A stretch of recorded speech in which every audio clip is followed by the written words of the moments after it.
Krishna, Hare Krishna, Krishna Krishna, Hare Hare, Hare Rama, Hare Rama, Rama Rama, Hare Hare, Hare Krishna.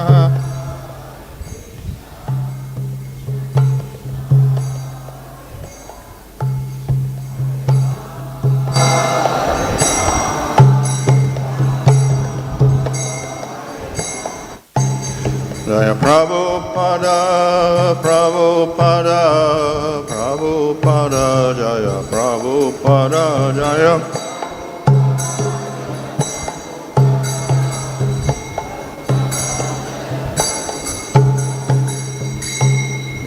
Bhagavad Mahansa Bhadraj Jagat House of the Sismet AC.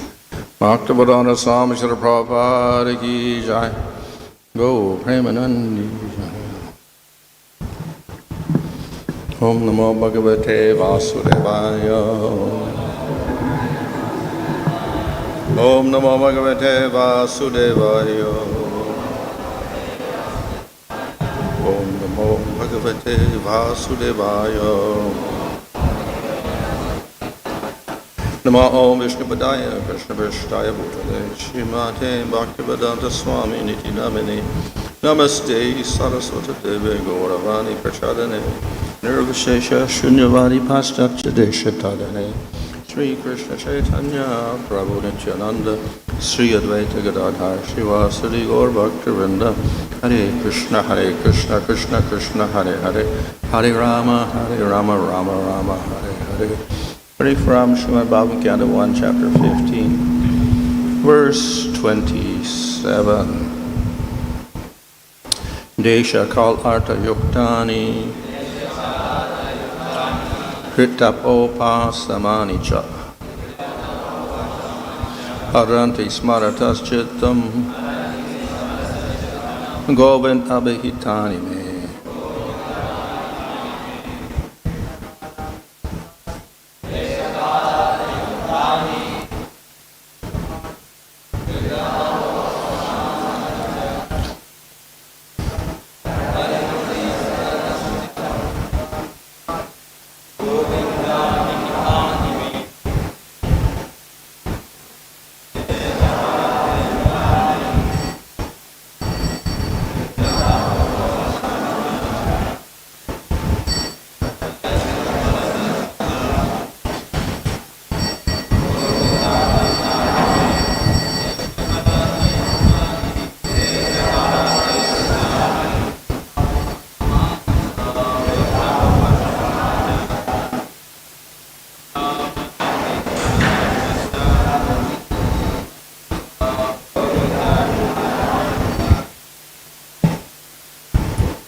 Deśa, space, kāla, time, artha, importance, yuktāni, impregnated with, hṛt, the heart, tāpa, burning, upaśamāni, extinguishing, cha, and haranti, are attracting, smarataḥ, by remembering, cittam, mind, Govinda, Supreme Personality of Pleasure, abhihitāni, narrated by, me, unto me. Translation: now I am attracted to those instructions imparted to me by the Personality of Godhead, Govinda, because they are impregnated with instructions for relieving the burning heart in all circumstances of time and space. Purport herein, Arjuna refers to the instruction of Bhagavad Gita, which was imparted to him by the Lord on the battlefield of Kurukshetra. The Lord left behind him the instructions of the Bhagavad Gita, not for the benefit of Arjuna alone, but also for all time and in all lands. The Bhagavad Gita, being spoken by the Supreme Personality of Godhead, is the essence of all Vedic wisdom. It is nicely presented by the Lord himself for all who have very little time to go through the vast Vedic literatures like Upanishads, Puranas, and Vedanta Sutras. It is put within the study of the great historical epic Mahabharata, which was especially prepared for the less intelligent class, namely women, laborers, and those who are worthless descendants of the Brahmana, Kshatriyas, and higher sections of the Vaishyas. The problem which arose in the heart of Arjuna on the battlefield of Kurukshetra was solved by the teachings of the Bhagavad Gita. Again, after the departure of the Lord from the vision of the earthly people, when Arjuna was face to face with being vanquished and his acquired power and prominence, he wanted again to remember the great teachings of the Bhagavad Gita, just to teach all concerned that Bhagavad Gita can be consulted in all critical times, not only for solace from all kinds of mental agonies, but also for the way out of great entanglements which may embarrass one in some critical hour. The merciful Lord left behind him the great teachings of Bhagavad Gita so that one can take the instructions of the Lord even when he is not visible to material eyesight. Material senses cannot have any estimation of the Supreme Lord, but by his inconceivable power, the Lord can incarnate himself to the sense perception of the conditioned souls in a suitable manner with the agency of matter, which is also another form of the Lord's manifested energy. Thus, the Bhagavad Gita, or any authentic scriptural sound representation of the Lord, is also the incarnation of the Lord. There is no difference between the sound representation of the Lord and the Lord himself. One can derive the same benefit from the Bhagavad Gita as Arjuna did in the personal presence of the Lord. The faithful human being who is desirous of being liberated from the clutches of material existence can very easily take advantage of Bhagavad Gita, and with this in view, the Lord instructed Arjuna as if Arjuna were in need of it. In the Bhagavad Gita, 5 important factors of knowledge have been delineated pertaining to 1. Supreme Lord, 2. Living being, 3. Nature, 4. Time and space, and 5. Process of activity. Out of these, the Supreme Lord and living entity are qualitatively 1. The difference between the two has been analyzed as the difference between the whole and the part and parcel. Nature is inert matter displaying the interaction of 3 different modes, and eternal time and unlimited space are considered to be beyond the existence of material nature. Activities of the living entity are different varieties of aptitudes which can entrap or liberate the living being within and without material nature. All of these subject matters are concisely discussed in Bhagavad Gita, and later the subject matters are elaborated in Srimad Bhagavatam for further enlightenment. Out of the 5 subjects, the Supreme Lord, living entity, nature, time, and space are eternal, but the living entity, nature, and time are under the direction of the Supreme Lord, who is absolute and completely independent of any other control. The Supreme Lord is the supreme controller. Material activity of the living being is beginningless, but it can be rectified by transferal into the spiritual quality. Thus it can cease its material qualitative reactions. Both the Lord and living entity are cognizant, and both have the sense of identification of being conscious as a living force.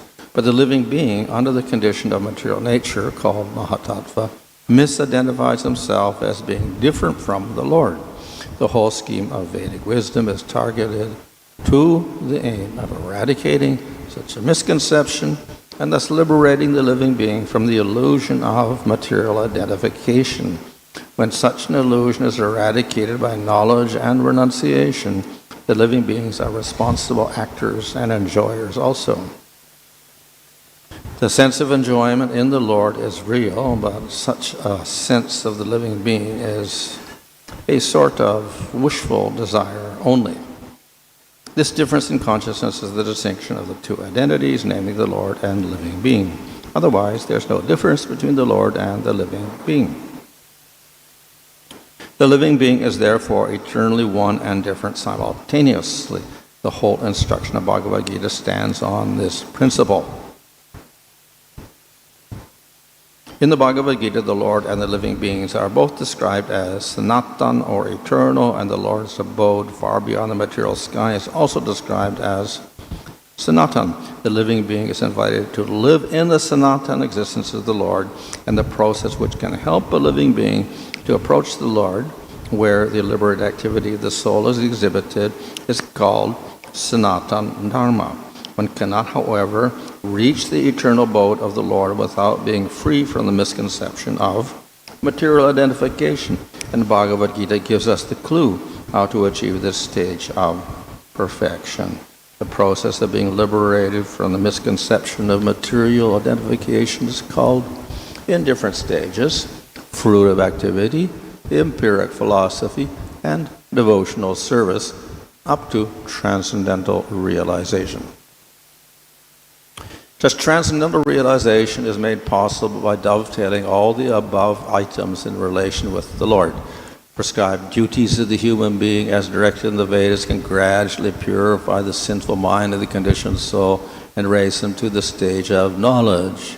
The purified stage of acquiring knowledge becomes the basis of devotional service to the Lord, as long as one is engaged in researching the solution of the problem of life. His knowledge is called jnana, or purified knowledge. But on realizing the actual solution of life, one becomes situated in the devotional service of the Lord. Bhagavad Gita begins with the problems of life by discriminating the soul from the elements of matter, and proves by all reason and argument that the soul is indestructible in all circumstances, and that the outer covering of matter, body, and mind change for another term of material existence which is full of miseries. The Bhagavad Gita is therefore meant for terminating all different types of miseries, and Arjuna took shelter of this great knowledge which has been imparted to him during the Kurukshetra battle. So, this is actually a summary of the Bhagavad Gita and a summary of Vedic knowledge.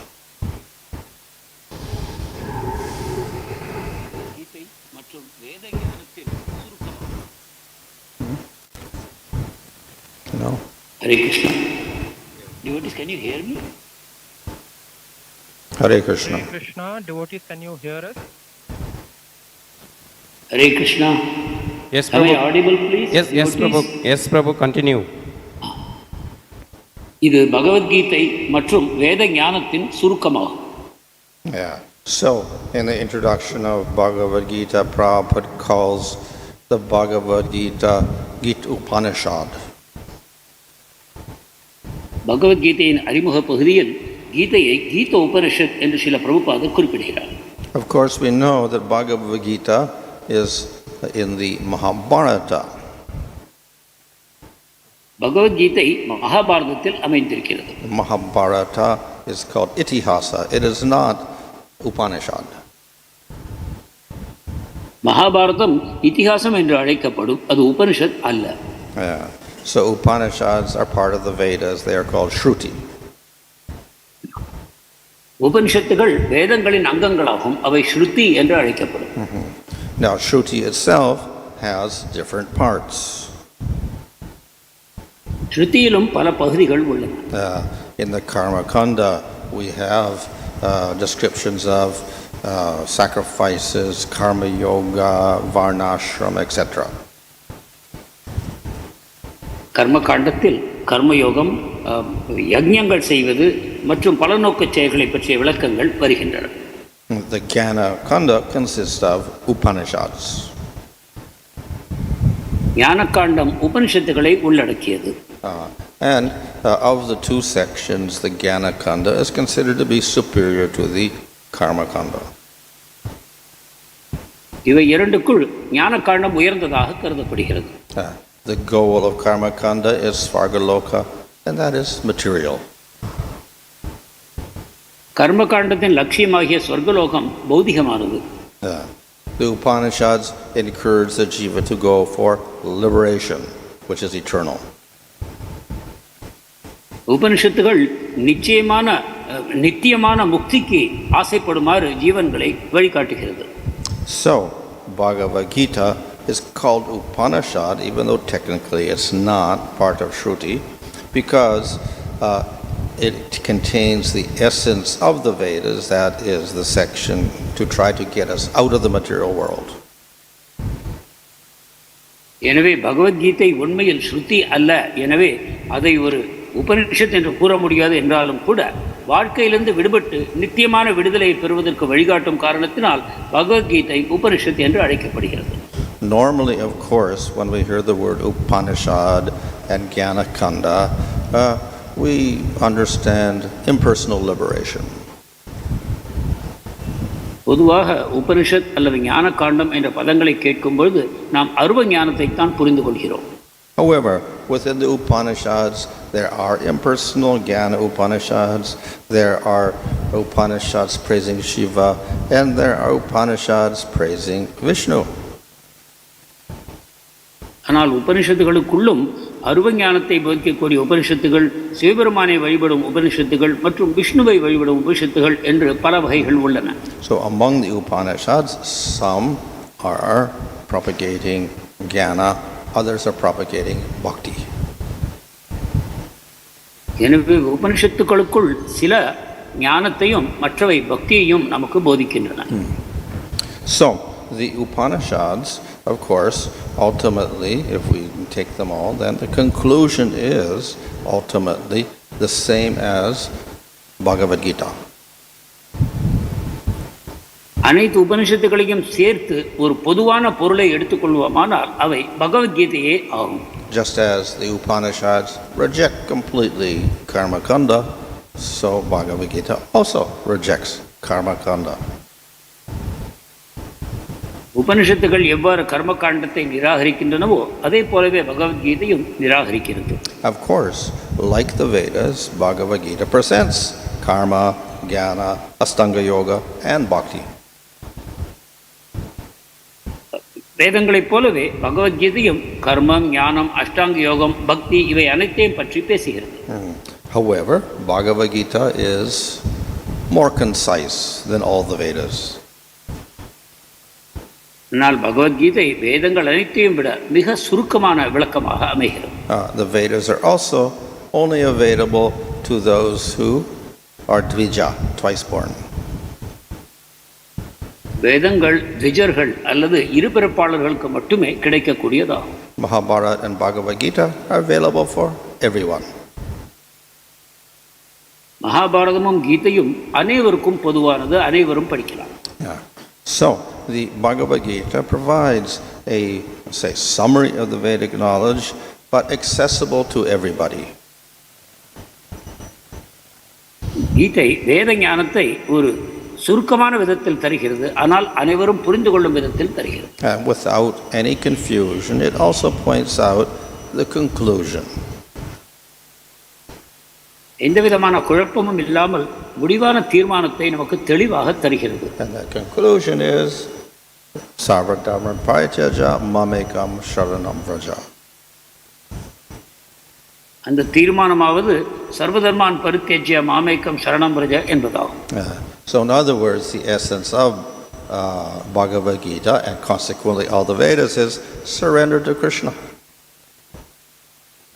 எனவே பகவத்கீதை, வேதங்கள் இவை அனைத்தின் இறுதி முடிவும் கிருஷ்ணருக்கு சரணாகதி செய்வதே ஆகும் என்பதை நாம் புரிந்து கொள்ள வேண்டும். So the scriptures in general, of course the Vedas also, ultimately they are giving us orders, instructions. சாஸ்திரங்கள் வேதங்கள் அனைத்தும் நமக்கு சில வழிமுறைகளை சில சட்டதிட்டங்களை தருகின்றன. But of course some of the instructions are not so absolute. ஆனால் இவற்றில் சில வழிகாட்டுதல்கள் நித்தியமானவை என்று கூற முடியாது. But this instruction to surrender to the Supreme Lord only, to surrender to Krishna, that is the basic instruction of all other instructions. பரமபுருஷருக்கு சரணாகதி செய்வது, கிருஷ்ணருக்கு சரணாகதி செய்வது என்பது இந்த அனைத்து வழிகாட்டுதல்களுக்கும் அடிப்படையான உபதேசம் ஆகும். However, if we have instructions, we also need some knowledge. நமக்கு இத்தகைய சில கட்டளைகள் இருக்குமானால் அதற்கு நமக்கு சில ஞானங்களும் தேவைப்படுகின்றன. So Krishna says, you surrender and give up all dharmas and surrender to Krishna. கிருஷ்ணர் கூறுகிறார், அனைத்து தர்மங்களையும் விட்டுவிட்டு முழுமையாக கிருஷ்ணரிடம் சரணாகதி செய்ய வேண்டும் என்று. So then the question is, why should I surrender? நான் ஏன் சரணாகதி செய்ய வேண்டும் என்ற கேள்வி எழலாம். So of course, if we are very enthusiastic, we say, don't ask questions, just surrender. மிக உற்சாகமாக நாம் இருக்கும்பொழுது நீ எந்த கேள்வியும் கேட்காதே, சரணாகதி மட்டும் செய் என்று கூற முடியும். Some people will do that. Intelligent people will still not be satisfied. They will want an answer. Why? சிலர் ஏற்றுக்கொள்வார்கள், ஆனால் வேறு சில புத்தியை பயன்படுத்தக்கூடிய மக்கள் நான் ஏன் சரணாகதி செய்ய வேண்டும் என்ற கேள்வியை எழுப்புவார்கள். For that reason, though ultimately the conclusion of Bhagavad Gita is surrender to Krishna, we have 18 chapters full of a lot of verses and words.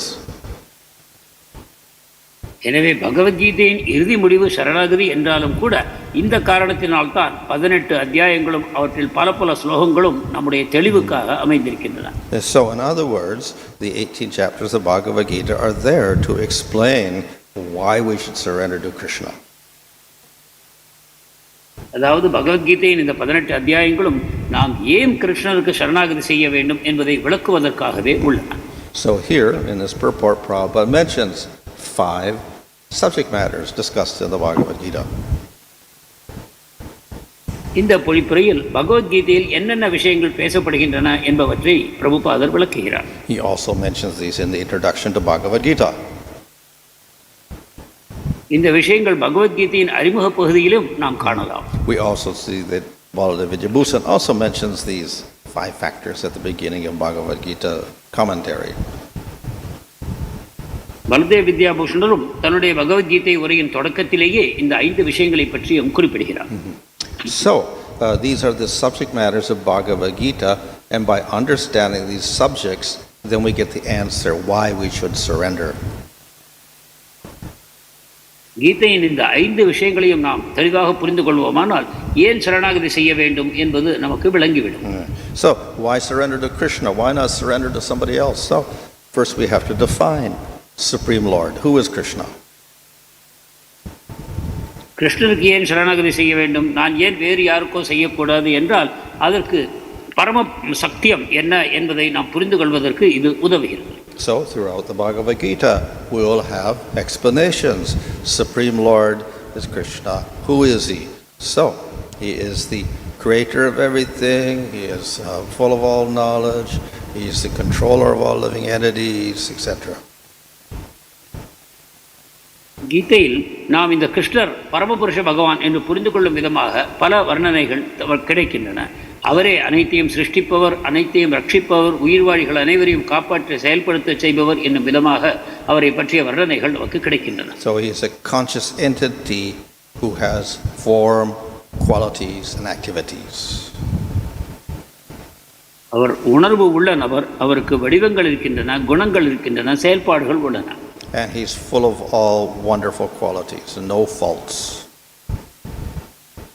அனைத்து அற்புதமான பண்புகளையும் அவர் தன்னகத்தே கொண்டிருக்கிறார். அவரிடம் எந்த குறைகளும் இல்லை. So, apart from the Lord, what else exists? So we have jivas. பகவானை தவிர இருப்பது என்ன என்றால் ஜீவாத்மாக்கள். They are also conscious entities. அவையும் உணர்வுள்ள நபர்கள் ஆவர். Why should they worship the Lord? Because they are dependent. They are not supreme. அவர்கள் ஏன் பகவானை வழிபட வேண்டும் என்றால் அவர்கள் அவரை சார்ந்திருப்பவர்கள், சுதந்திரமானவர்கள் அல்ல.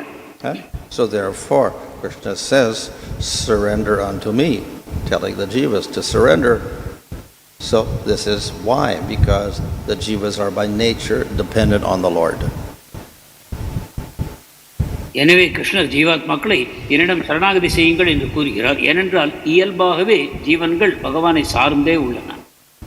Okay, so yes, one should surrender to the Lord. What if I don't surrender? Then what happens? சரணாகதி செய்ய வேண்டும் என்றால் நான் சரணாகதி செய்யவில்லை என்றால் எனக்கு என்ன ஆகும்? So the Lord provides us a material world made of prakriti. பகவான் பிரகிருதியால் ஆன ஒரு ஜட உலகத்தை வழங்குகிறார். This is not conscious. இது உணர்வற்றதாகும். So the jiva sits in prakriti and tries to enjoy it. எனவே ஜீவாத்மா பிரகிருதிக்குள் வந்து அதை அனுபவிக்க முயல்கிறார். But how can a conscious being enjoy something which is unconscious?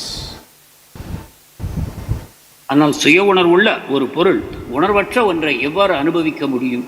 So it's not a satisfying condition. எனவே ஒரு திருப்திகரமான நிலைமை இது அல்ல. Nevertheless, some jivas will say, I'm fine, I'll stay in the material world. என்றாலும் சில ஜீவன்கள் சொல்லலாம், எனக்கு இது நன்றாகத்தான் இருக்கிறது, நான் ஜட உலகத்திலேயே இருக்கிறேன் என்று. So the Supreme Lord permits that, and therefore within time, which is eternal, the jiva can stay in the material world eternally if he so chooses. பரமபுருஷர் இதை அனுமதிக்கவும் செய்கிறார். எனவே நித்தியமான காலத்திற்குள் இந்த ஜீவாத்மா விரும்பினால் நித்தியமாக இந்த ஜட உலகத்திலேயே அது இருக்கவும் கூடும். But because the jiva is not supreme and not control of everything, the Supreme Lord is, the Supreme Lord makes arrangements for bodies for the living entities. ஆனால் ஜீவாத்மா பரம சத்தியம் இல்லை, அதற்குள் அதன் கட்டுப்பாட்டுக்குள் எதுவும் இல்லை என்னும் காரணத்தினால் அதற்கு தேவையான வசதிகளை பரமபுருஷ பகவான் உடல் மூலமாக தருகிறார். And he does that through the law of karma. இது அந்த கர்மா என்னும் சட்டத்தின் அடிப்படையில் செய்யப்படுகிறது. And as long as the jiva wants to stay in the material world, he will be subject to karma.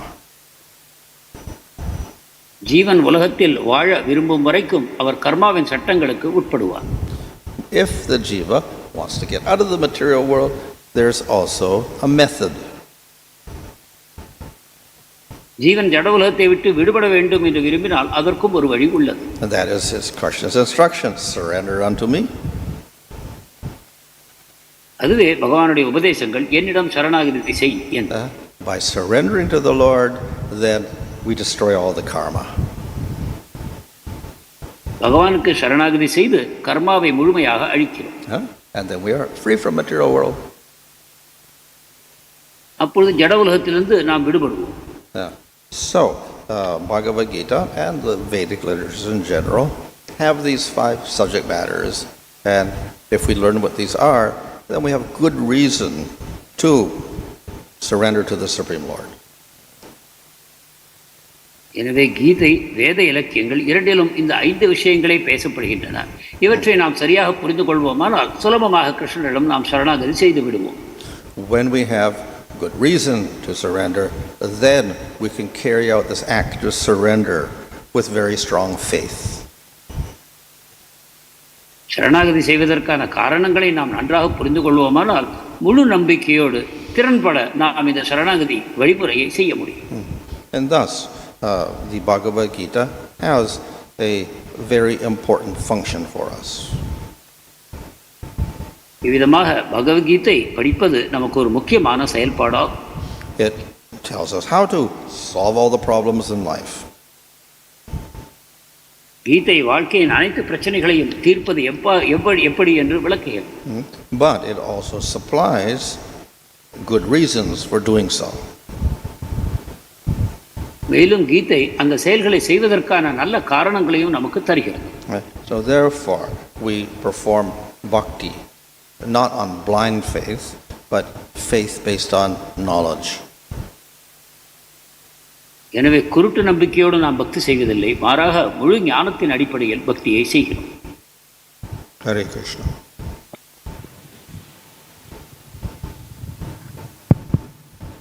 Maharaj, you are giving the comparison of that Bhagavad Gita, how it is also considered like a Upanishad, although it is not in Upanishad, it is in Mahabharata.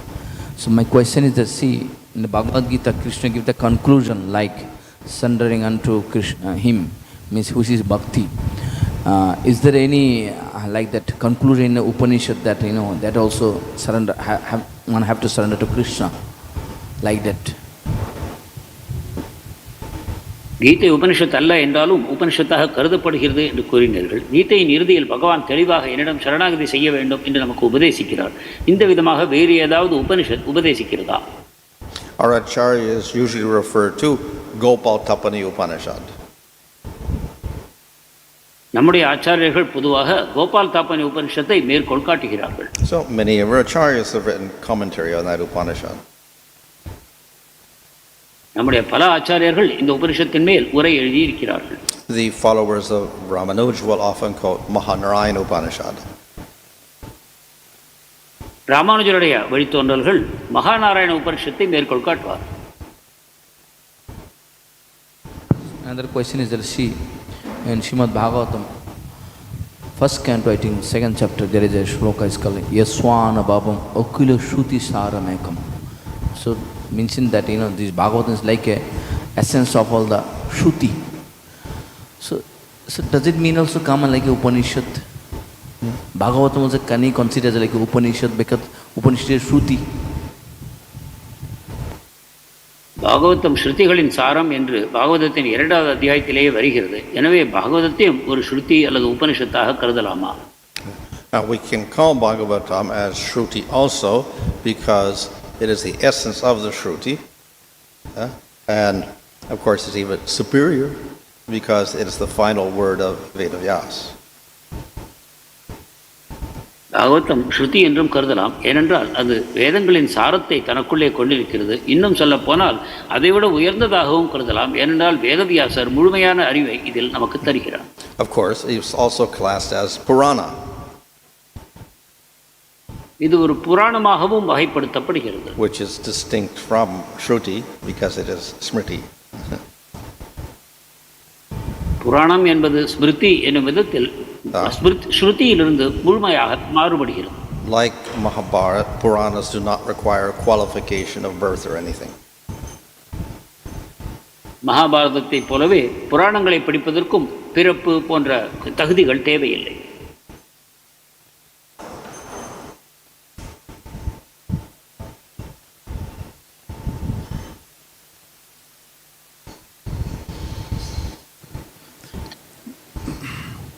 Hare Krishna Maharaj.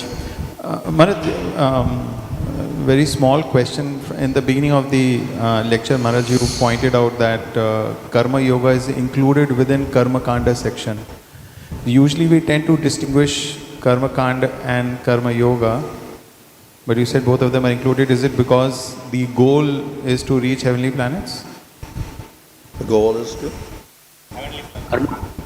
Oh. கர்மகாண்டம் கர்மயோகம் இரண்டும் வேதத்தின் அந்த கர்மகாண்ட பகுதியில் இருக்கிறது என்று நீங்கள் கூறினீர்கள். ஆனால் கர்மகாண்டத்தின் நோக்கம் சொர்க்கலோகத்துக்கு செல்வது என்னும் அடிப்படையில் அதை எவ்வாறு கர்மயோகம் என்று புரிந்து கொள்வது? So it is precisely speaking, Karma Kanda is a section of the Vedas. தெளிவாக சொல்ல வேண்டும் என்றால் கர்மகாண்டம் வேதங்களின் ஒரு பகுதி. Karma Yoga is a process. கர்மயோகம் ஒரு வழிமுறை. So of course Karma Kanda can include Karma Yoga, but then there are other works also that talk about Karma Yoga. கர்ம காண்டத்திற்குள் கர்மயோகம் உள்ளடங்கியது என்று நாம் கூறலாம், ஆனால் வேறு சில நூல்களும் கர்மயோகத்தை விளக்குகின்றன. So the works called Smritis, which are distinct from Puranas and Itihas, among the Smritis, such as Manusmriti, Vishnu Smriti, Yajnavalkya Smriti, they deal with karma yoga and varnashram. Manu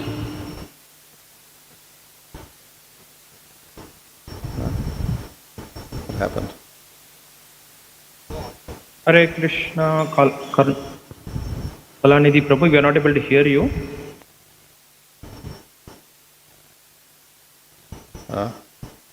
What happened? It looks like the translator could not. Prabhuji, you Hare can, Krishna you Prabhu, can Kalanidhi translate. Prabhu, are you able to speak? You can translate? Not great. Maybe I'm not a good translator, Prabhu, sorry.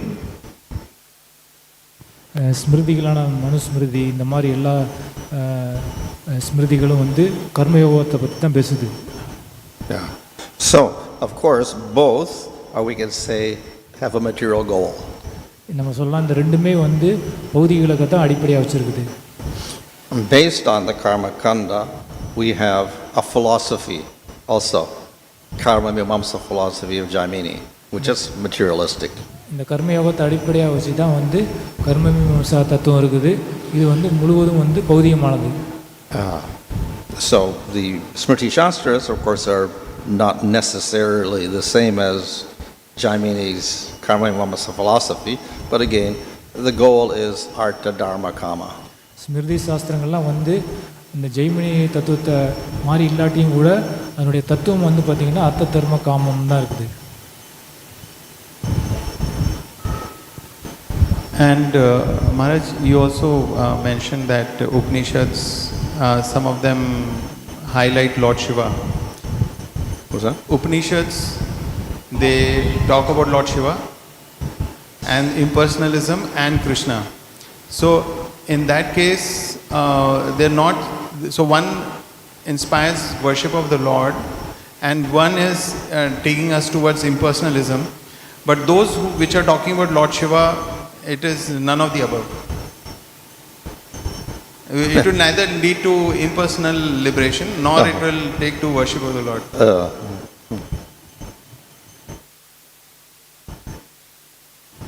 கேள்வி என்ன அப்படின்னா, உபனிஷத்தில் வந்து அருவவாதம் உருவவாதம் இந்த ரெண்டை பற்றியும் பேசுது. அதுலேயே வந்து சிவாவை பற்றியும் அங்கே வந்து சொல்லப்பட்டிருக்குது. அருவவாதத்தை பின்பற்றுறவங்க வந்து அருவவாதத்தை புரிஞ்சுக்கிறாங்க, உருவவாதத்தை பின்பற்றுறவங்க பகவானுக்கு உருவம் இருக்குது அப்படிங்கிறத புரிஞ்சுக்கிறாங்க. ஆனால் சிவனை வழியை பற்றி சொல்லியிருக்கிற உபநிஷத்தில் வந்து ரெண்டுக்கும் நோக்கியும் சொல்லலையே, இதை எப்படி புரிஞ்சுக்கிறது? Of course, even the Upanishads glorifying Shiva, tendency is probably liberation. இந்த உபநிஷத்தில் சிவனை பற்றி சொல்லப்பட்டிருக்கிற உபநிஷத்துகளும் வந்து முக்தியை பற்றி தான் பேசுது. So the tendency of the Upanishads is to go beyond the material world, get liberation, whatever, by some means or other. உபநிஷத்தினுடைய குறிக்கோள் என்னென்னா, ஏதோ ஒரு வழியில் வந்து இந்த பௌதிக உலகத்திலிருந்து நீங்கள் விடுபடணும் அப்படிங்கிறது தான் குறிக்கோள்.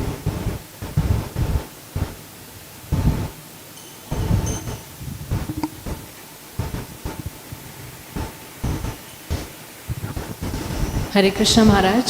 Maharaj, we discussed that there are 5 subject matters of Bhagavad Gita, but so many chapters we are discussing about these yoga processes.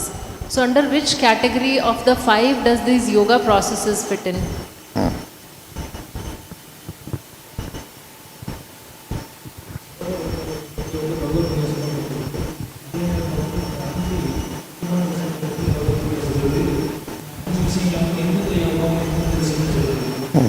So these 5 topics here mentioned come under what we call sambandha.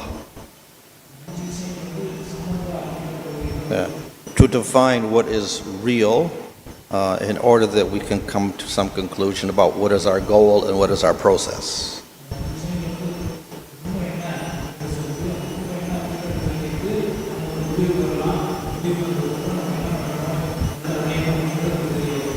Once we determine what is real, what actually exists, so we have these 5 things here, then we can begin to talk about what should be my goal in life as a jiva. இந்த உண்மை என்ன அப்படிங்கிற விஷயங்கள் நம்மளுக்கு தெரிய வந்துச்சு அப்படின்னா இந்த உண்மையை வச்சு நம்ம என்ன பண்ணணும், நம்மளுடைய குறிக்கோள் என்ன அப்படிங்கிறத வந்து நம்ம வரையறைக்கலாம். So for us it is prema. நம்மளுக்கு வந்து Prema. For the jnani it is moksha. ஞானிகளுக்கு முக்தி. Okay, so to attain the goal, then we need a method. So these are the yogas to do that. இது அடையிறதுக்கு வந்து நம்மளுக்கு வந்து ஒரு யோக வழிமுறை வேணும். அந்த யோக வழிமுறையை வச்சு நம்ம வந்து தடையலாம். If we want liberation, we do jnana yoga or ashtanga yoga. நம்ம முக்தி வேணும் அப்படின்னம்னா நம்ம ஞான யோகம் அஷ்டாங்க யோகம் பண்ணலாம். If we determine the goal is prema, then we do bhakti yoga. நம்ம குறிக்கோள் வந்து பிரேமாவா இருந்துச்சுன்னா நம்ம வந்து பக்தி வழிமுறையை பக்தி யோகத்தை பின்பற்றணும். So the goal is called prayojana and the method is called abhijaya. இதில் குறிக்கோள் வந்து பிரயோஜனா, அதை பின்பற்ற அதை அடையிறதுக்கு வழிமுறை வந்து அபிதயா. So most scriptures will include all three topics. எல்லா யோகமே வந்து இந்த 3 தலைப்புகளையும் உள்ளடக்கி இருக்கும். Because simply defining things is not enough. Once we define it, then we say, oh, what are we supposed to do? So therefore we need a goal and we need a method. வெறுமனே நம்ம வந்து இதை வந்து வரையறுத்தா மட்டும் போதாது. வரையறுத்தா அதை எப்படி பண்ணணும் அப்படிங்கிறது தெரிஞ்சிருக்கணும். எப்படி பண்ணணும்னு மட்டும் தெரிஞ்சால் போதாது. அதை வந்து நம்ம என்ன எதை பண்ணி நம்ம என்ன கிடைக்க போகுது அப்படிங்கிறதையும் தெரிஞ்சிருக்கணும். And thus Chaitanya Mahaprabhu has said, ultimately scripture has only 3 subject matters, sambandha, abhijaya and prayojana. அதனால தான் சைத்தன்ய மகாபுரு சொல்கிறாரு, எல்லா சாஸ்திரங்களும் எல்லா இலக்கியங்களும் எதை கொண்டிருக்குன்னா சம்பந்தம், அபிதயம், பிரயோஜனம், இந்த 3 தான் வந்து இது 3 தான் அப்படின்னு சொல்கிறாரு. Hare Krishna Maharaj. Krishna says in the Bhagavad Gita, those who worship me, they come to me. Those who worship demigod, they go to the planet of demigods. In the many planets of the demigod, Brahmaloka considered as the highest. Though Shiva is considered as a Param Vaishnava, their worshipper, they are not promoted to the next level of Krishna Loka or Vaikuntha. So how the Shiva worshippers can worship him as considering him as a Param Vaishnava, as a devotee? இங்கே கேள்வி என்ன அப்படின்னா, கிருஷ்ணர் சொல்கிறாரு, என்ன நீ வழிபட்டேன்னா ஏன்ட்ட வருவ, தேவர்களை வழிபட்டேன்னா நீ தேவர்கள்ட்ட போ அப்படின்னு சொல்கிறாரு. ஆனால் வந்து வைஷ்ணவர்கள் சிவன் இருக்கிறாரு, அந்த சிவனை வழிபடுறவங்க வந்து உயர்ந்த நிலைக்கு அடைகிறது இல்லையே, இதை எப்படி புரிஞ்சுக்கிறது? Even by worshipping Krishna, we can get material results, or we can get liberation, or we can get prema. நம்ம கிருஷ்ணரை வழிபடுறோம், அப்படி வழிபடும்போது நம்மளுக்கு பௌதிக லாபம் கிடைக்கலாம், முக்தி கிடைக்கலாம், பிரேம கிடைக்கலாம். So depending on how we worship Shiva, we can also get different results. அதே மாதிரி தான் சிவனை நம்ம எப்படி வழிபடுறோம் அப்படிங்கிறத பொறுத்து நம்மளுக்கு வேறு வேறு பலன்கள் கிடைக்குது. So many people go to Shiva temple, and what are they asking for? Material benediction, marriage, or whatever, I don't know. நிறைய பேர் சிவன் கோயிலுக்கு போகிறாங்க, அவங்க போய் என்ன அவங்கள்ட்ட பிரார்த்தனை பண்ணுறாங்க, கல்யாணம் அந்த மாதிரி தான் பிரார்த்தனை பண்ணுறாங்க. But we also see that many people worship Shiva for liberation. ஒரு சில மக்கள் வந்து சிவனை எதுக்கு வழிபடுறாங்க அப்படின்னா முக்திக்காக வழிபடுறாங்க. But then we have Rudra Sampradaya, which is a Vaishnava Sampradaya. So they're worshipping Shiva for prema. இந்த 4 சம்பிரதாயங்களில் ஒரு சம்பிரதாயம் வந்து ருத்ர சம்பிரதாயம். அந்த ருத்ர சம்பிரதாயத்தில் அவங்க எதுக்கு சிவனை வழிபடுறாங்க அப்படின்னா பிரேமைக்காக வழிபடுறாங்க. But the common man, they don't know there are Shiva in the material world is different, and Param Vaishnava, who is considered as a Sada Shiva, is different. How the Shiva worshippers know who is the Param Vaishnava, who is in the material world and the spiritual world is separate? No. We consider Shiva as a Sada Shiva, is the Param Vaishnava. The one Shiva is in the material world. There are 2 different type of Shivas are there. No. How the Shiva devotee know which Shiva is a Param Vaishnava? இங்கே 2 சிவன்கள் வந்து இருக்கிறாங்க. ஒன்று வந்து பரம் வைஷ்ணவா, இன்னொரு சிவா வந்து இந்த பௌதி குலத்தில் இருக்கிறாங்க. பொதுமக்கள் வந்து எப்படி எந்த வைஷ்ணவரை வழிபட்டால் நம்மளுக்கு பிரேம கிடைக்கும் அப்படின்னு புரிஞ்சுக்குவாங்க.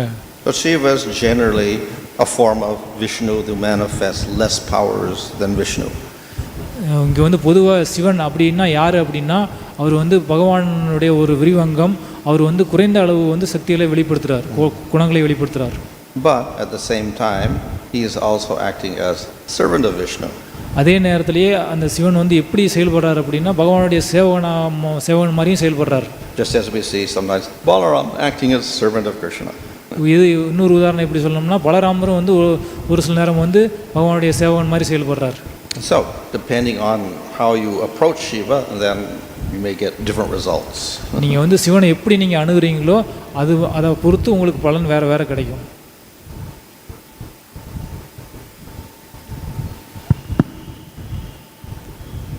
Online question irka Prabhu. Hare Krishna. There are about there are 4-5 questions, Prabhu. I'll just quickly ask. The first question is from Krishna Kumar Prabhu. Unlimited human beings are existing in unlimited material planets. Can all surrender as per Bhagavad Gita as it is to solve their unlimited problems? இங்கே கேள்வி என்ன அப்படின்னா, எண்ணிலடங்கா பிரபஞ்சங்கள் இருக்கின்றன, எண்ணிலடங்கா ஜீவன்கள் எல்லா இடத்துலையும் இருக்குது. எல்லாருமே வந்து ஒரே நேரத்தில் வந்து பகவான்கிட்ட சரணடைய முடியுமா?